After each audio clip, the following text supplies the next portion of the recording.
Estuve pensando mucho en cómo llamar este video. Tenía la idea de llamarlo Marx lo sabía. No se le puede darle opción a la gente. O también pensé en llamarlo Cómo matar una ciudad con una votación. O los padres fundadores previeron a Mamdani. También tuve esa idea, Escape de Nueva York o El colapso de Mamdani. Pero al final decidí llamarlo La isla que murió de codicia.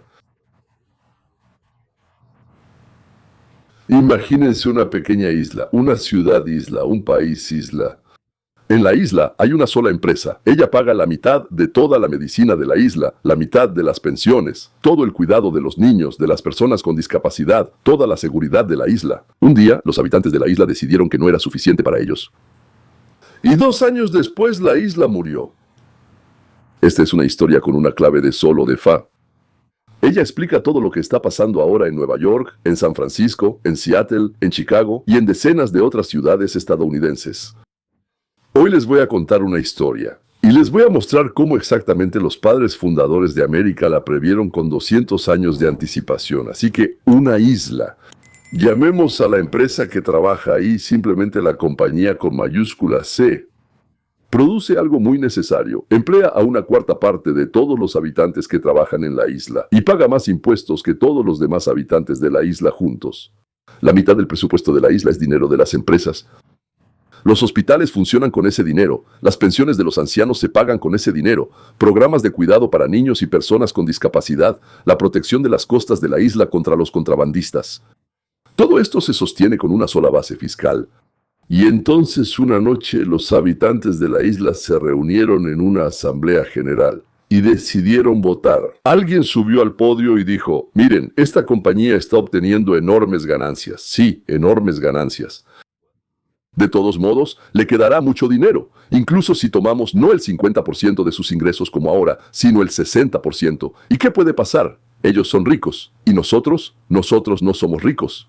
Los habitantes de la isla decidieron que debía prevalecer la justicia. ¡Hurra! La gente se alegró, votaron y lo aprobaron por unanimidad. Y empezó. Durante las primeras semanas no pasaba nada visible. La empresa no cerró de la noche a la mañana. La mudanza tomó tiempo. El hospital de la isla, que atendía a todos los habitantes, de repente dejó de recibir suficiente dinero y se vio obligada a reducir el número de médicos, cerrar algunas áreas y limitar la lista de procedimientos gratuitos. Las personas con enfermedades crónicas, que antes recibían medicamentos a través del programa de la isla, empezaron a recibir negativas. ¿Cómo es posible? Decían en el hospital que no hay dinero. Una persona mayor como yo, con diabetes, por ejemplo, que durante décadas recibía insulina a través de un programa estatal, bueno, me enteré de que ahora el programa solo cubre una parte del costo. La familia no podía permitirse pagar la diferencia. Después de unos meses, terminó en el hospital con complicaciones que en realidad se podían haber prevenido. Y el hospital, que ya no tenía el mismo tratamiento ni la misma cantidad de camas y personal, no pudo brindar ayuda tan rápido como se necesitaba. Y él murió. Esto no es una metáfora. Es la matemática del presupuesto traducida en una vida humana.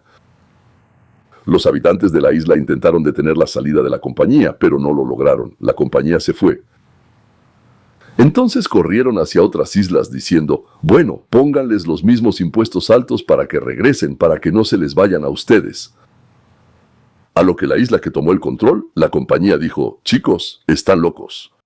Nosotros les ofrecimos la mitad de lo que pagaban con ustedes y estamos felices, y ellos están felices, todos están felices. Entonces los habitantes empezaron a ir a todas las demás islas y decían, somos amigos, estamos sufriendo, ayúdenos. Y les respondían, ¿y ustedes, bueno, alguna vez en la vida nos han ayudado? A nosotros también nos ha ido mal. Y ustedes solo cerraban sus ventanas y puertas con llave, su país, su isla, sus reglas. No les creemos. Podemos responder por el hecho de que ustedes son unos completos idiotas. Cuando desapareció la mitad de la base fiscal, el fondo de pensiones de la isla no pudo pagarles a los ancianos la cantidad que esperaron toda su vida. ¿Recortaron las pensiones? Los ancianos que no habían trabajado en 20 años y no podían volver al mercado laboral se enfrentaron a una elección. O ahorraban en comida, o en medicinas, o en calefacción durante el invierno. Al final de cuentas, también se puede estar sentado con abrigos gruesos. Bueno, o simplemente envolverse en una sábana e irse arrastrando al cementerio. ¿Saldría aún más barato?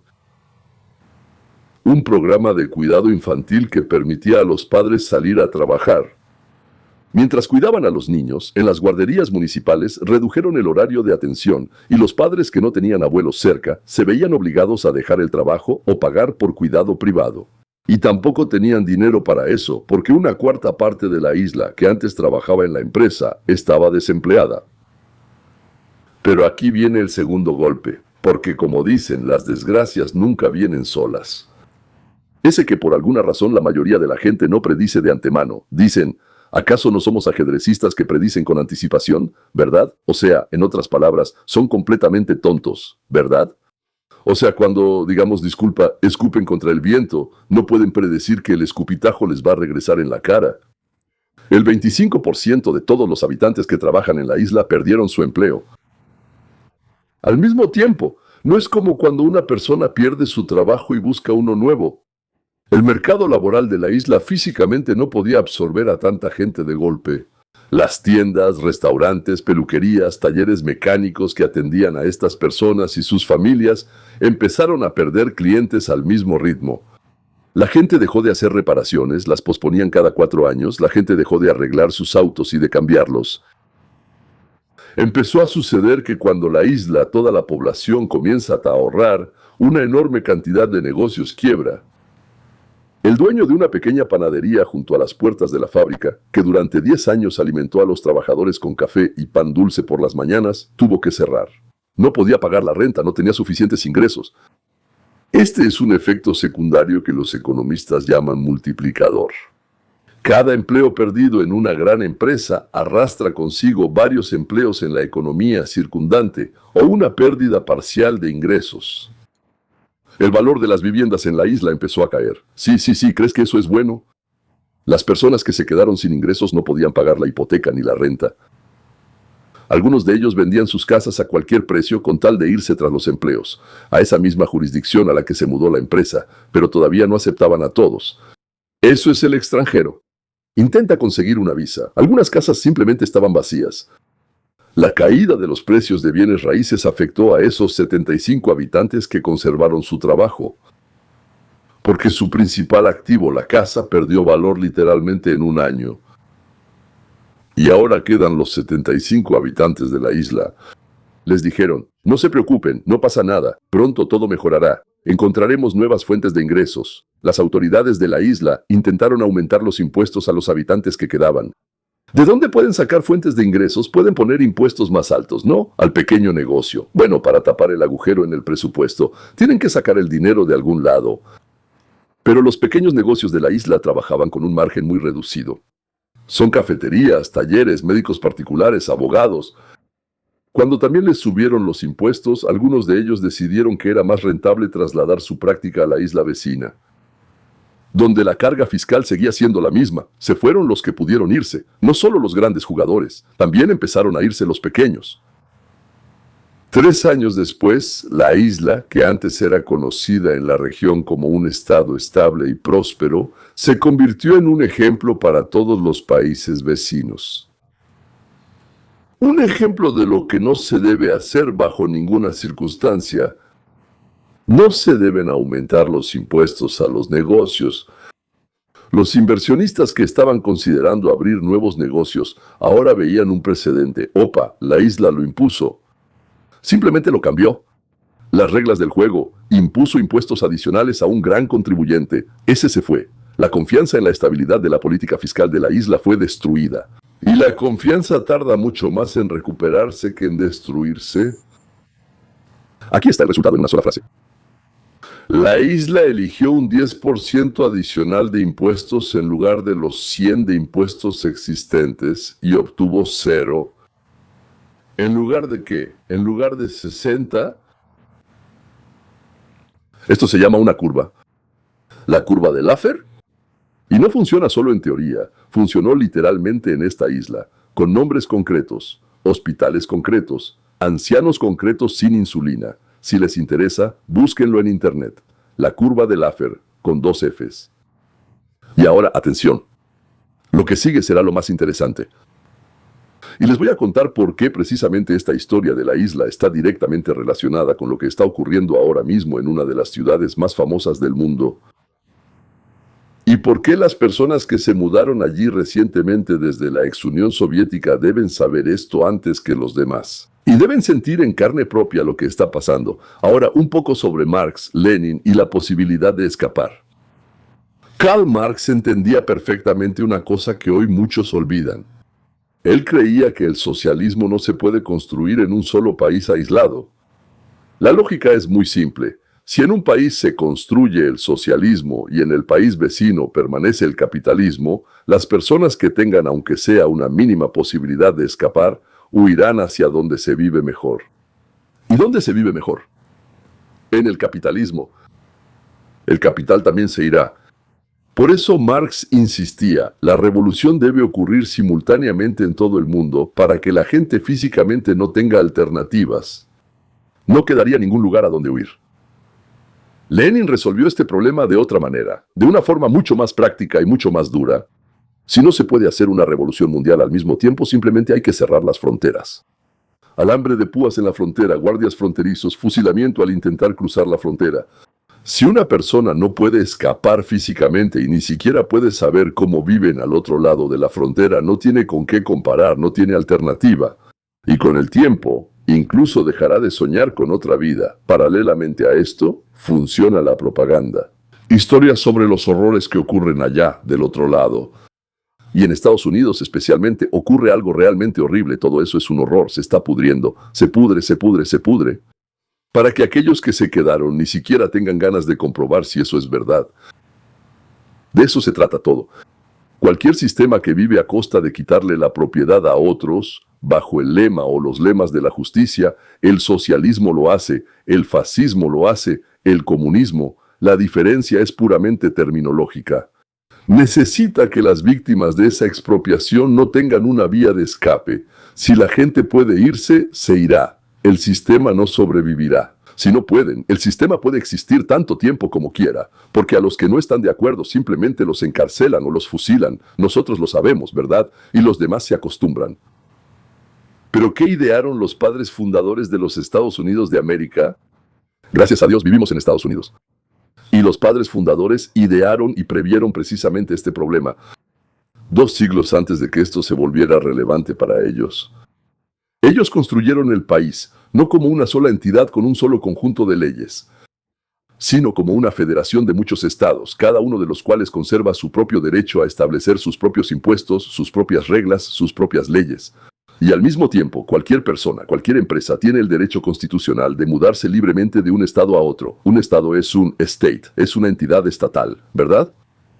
¿Para qué hicieron esto?, se preguntan. Los autores de los papeles federalistas, bueno, especialmente ahí James Madison, escribieron directamente sobre el miedo a la concentración del poder. Se refieren a que está en unas solas manos, en algún centro, ¿verdad? Si todo el poder está concentrado en un solo centro. Y no hay alternativa. Ese poder no tiene ningún incentivo para comportarse de manera razonable con los ciudadanos. Pero si hay muchos estados, y cada estado compite por la gente y por el capital, las autoridades obtienen un freno natural. Una mala ley en un estado no destruye a todo el país.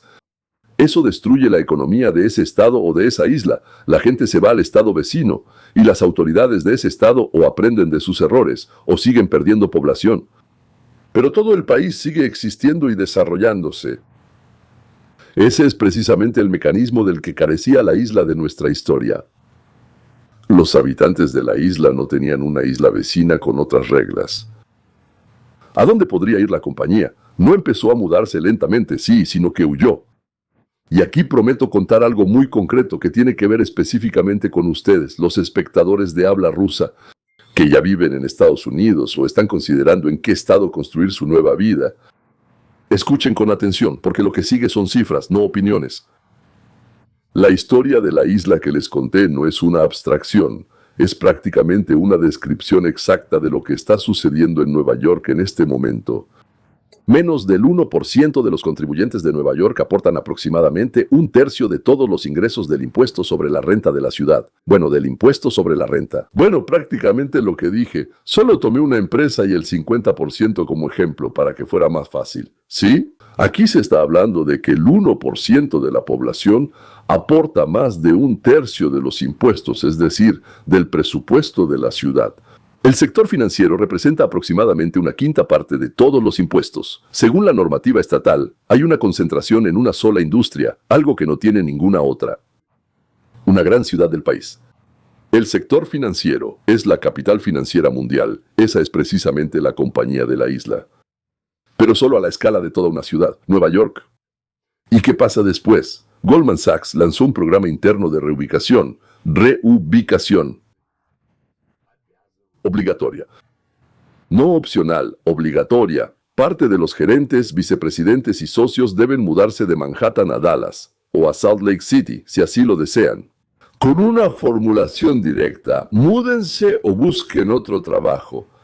Se está construyendo un nuevo campus en Dallas de 800,000 pies cuadrados diseñado para 5,000 empleados. Se abrirá en el año 2027. Morgan Chase, el director del banco, Jamie Dimon, famoso, legendario, él mismo lo ha dicho públicamente, el número de empleados en Nueva York ha disminuido. Había 30,000, ahora son 24,000.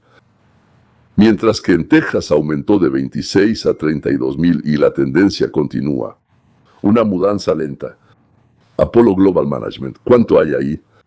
¿1,000 millones? Varios miles de millones. Está considerando crear una segunda sede en la franja solar. ExxonMobil, que estuvo en Nueva Jersey, ya no está en Nueva York, 144 años desde la época de Rockefeller, ¿sí? Poco a poco está trasladando sus operaciones a Houston. Houston está en Texas. En un solo año, la ciudad de Nueva York perdió miles de empresas que se mudaron fuera de sus límites. Nueva York ya lleva 5 años consecutivos ocupando el último lugar. El lugar número 50 entre los estados de Estados Unidos, en el índice de competitividad fiscal. En todos los demás estados y ciudades es mejor que ahí. Naturalmente la gente huye de ahí. Y eso es con el nuevo alcalde, que llegó con un programa para aumentar el impuesto corporativo y el impuesto sobre la renta para los altos ingresos, y eso con un déficit presupuestario que diferentes fuentes estiman entre 5 y 10,000 millones de dólares. Bueno, ahora mismo, en un plazo de 2 años, seguro, la lógica es la misma que en la isla. Mira, de todos modos todavía les queda mucho dinero. Les quitamos un poco más, no les va a pasar nada grave, lo van a superar, son ricos, ¿verdad? Y cada vez que la lógica de la isla se aplica a una ciudad viva y en funcionamiento, el resultado es predecible. Porque el capital y el talento no están clavados en un solo lugar. Son móviles. Bueno, como el agua. Fluyen hacia donde hay menos resistencia, al principio despacio, y luego cada vez más rápido, y más rápido, y más rápido. Eso es. Ahora, no solo Mandami. Ahora el equipo de Mandami se ha fortalecido. 3 caras nuevas de Nueva York en el Congreso. La historia de Nueva York aún no ha terminado, señores, con esto. Con el hecho de que eligieron a un alcalde. No sé sobre socio, ahí está el psicópata comunista, machista. 23 de junio de 1926. Se llevaron a cabo las primarias.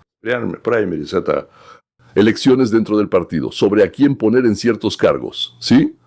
Y en Nueva York todo es muy sencillo, hay tantos de izquierda ahí, que la juventud ahí, por así decirlo, la juventud,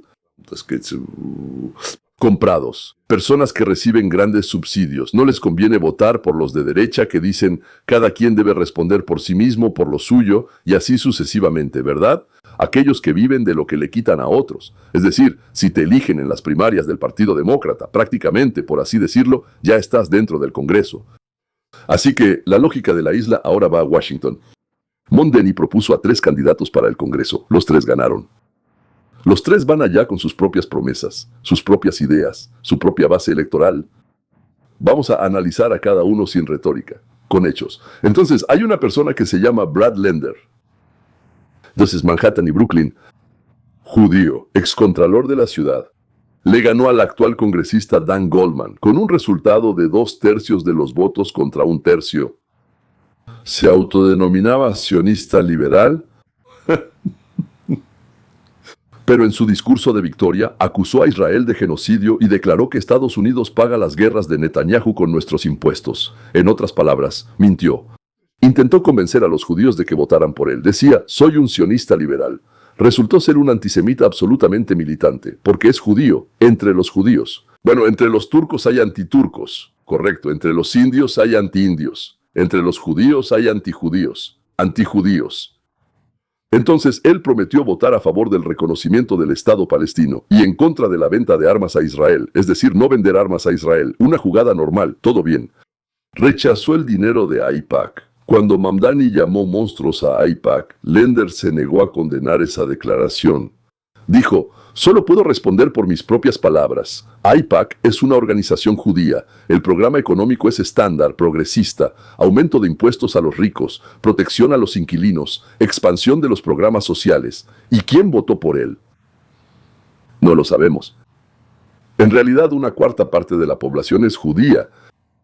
Tal vez ellos lo eligieron, o tal vez fue alguien más, al contrario, los musulmanes, porque él criticaba a Israel. O tal vez es esa oposición anti-israelí, ahora está ganando, incluso en los círculos más judíos, no lo sabemos. O es una máquina lo suficientemente bien organizada, que simplemente está ansiosa por llegar al poder. Ahora, Claire Valdez, o sea, Claire Valdez de Brooklyn. Brooklyn, socialista democrático. Ganó ahí, en general, digamos, el presidente de la oficina de Brooklyn, Antonio Reynoso, con una victoria aplastante, 58-33. Llama a las acciones de Israel en Gaza genocidio y apartheid. O sea, en otras palabras, nunca ha estado ahí.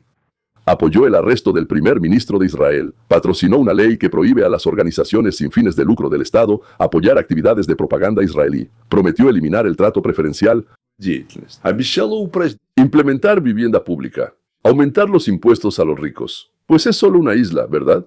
Bueno, aquí está la isla. Y atención, ella llama directamente a la política exterior estadounidense, incluyendo a Irán, Venezuela y Cuba, una línea única de fuerza imprudente, en interés de la clase dominante.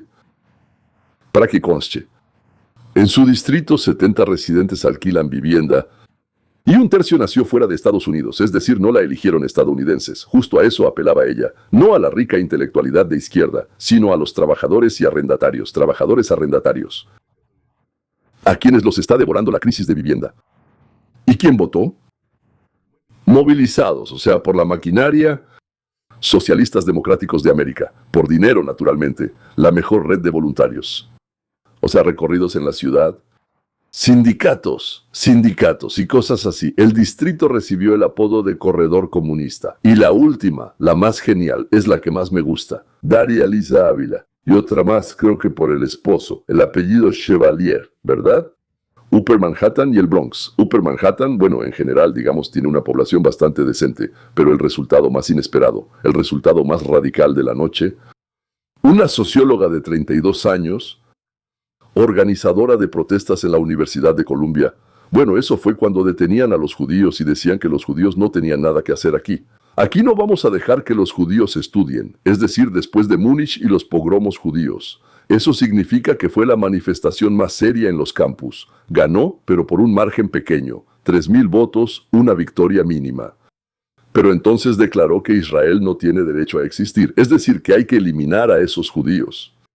Al día siguiente del ataque de Hamás, eso fue el 7 de octubre de 2023, participó en el mitin, no lo condenó.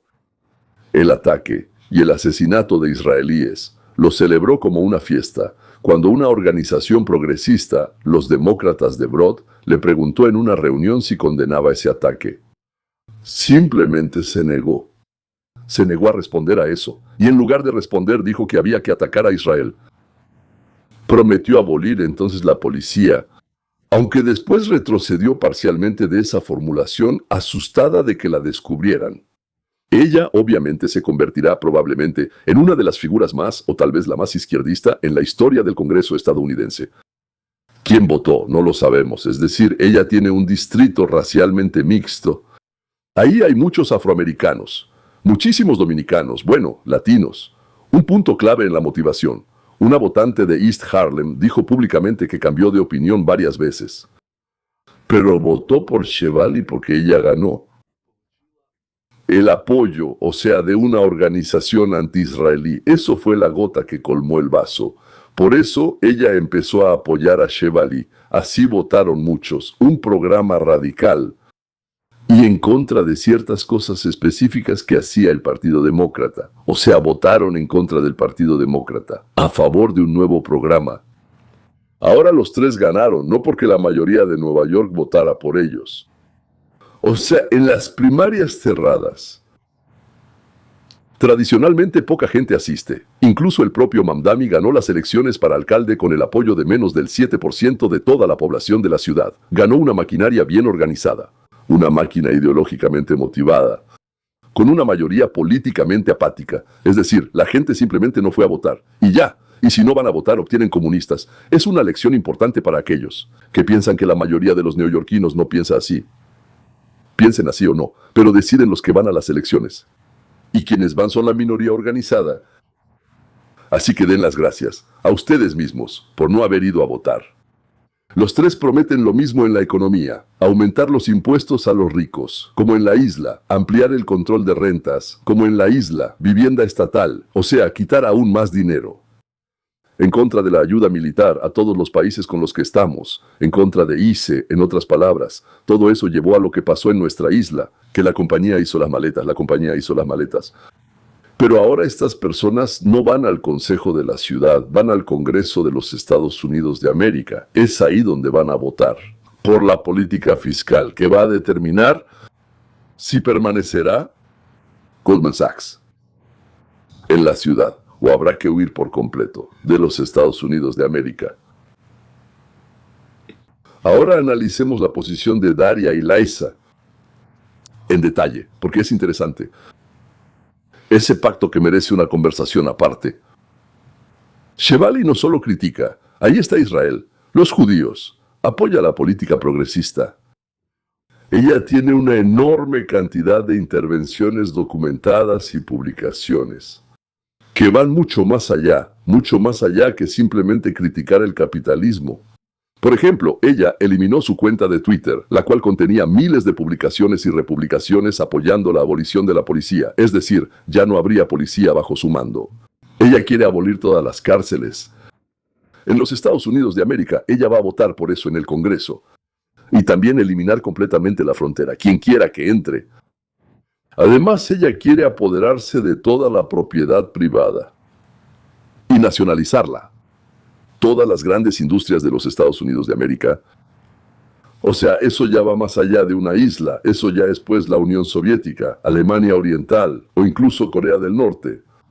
Cuando en el verano de 1920, en el pico de las protestas de Black Lives, alguien propuso un lema más suave que «quiten el dinero a la policía», ella respondió directamente «váyanse al diablo. Les vamos a quitar el dinero. Y de hecho vamos a eliminar a la policía por completo. No van a diluir nuestro movimiento». 2 días después ella aclaró, no es una reforma policial. Esta visión significa el cese total de cualquier actividad policial en nuestra ciudad y en nuestro país. Ya no habrá más policía en Estados Unidos. Puedes decir que está loca, que hay de esos 40 países que bajo los mismos lemas llevaron al poder a comunistas, fascistas y socialistas. Ahora el New York Times le preguntó, ¿debe un asesino que cometió un homicidio accidental ir a la cárcel? Ella no dijo que sí. Ella guardó silencio, apartando la mirada con orgullo. Reposteó un mensaje, sí, eliminen la frontera y cualquier deportación de cualquier persona que haya venido aquí, quien sea que sea. Un asesino serial, un ladrón, un bandido, da absolutamente igual. No se le puede deportar. Esta no es su tierra para que ustedes anden echando a alguien de aquí. Así es. Ahora, toma de propiedad privada, nacionalización de las grandes industrias, nacionalización de los servicios públicos, hospitales, compañías farmacéuticas, suspensión de pagos de renta e hipoteca, eliminación de las compañías de seguros privadas, expropiación de todas las propiedades de los propietarios. O sea, ella es más radical que Marx. Así es. Entonces, cuando la acorralaron, evitó responder. O sea, durante una entrevista de radio en español, se fue del estudio. Cuando le preguntaron insistentemente sobre sus publicaciones pasadas, les dijo a los conductores, que tengan un buen día. Eso fue todo. Se puso los audífonos y se fue. Bueno, está bien. Entonces, ¿por qué pasó todo esto? No fue porque la información no llegara a la gente, ¿verdad? Sí llegó. La gente sabía que ella lo había dicho y sin embargo fueron a votar por ella. Interesante, ¿verdad? Porque para una parte significativa del electorado movilizado, estas posiciones no se convirtieron en un factor descalificador.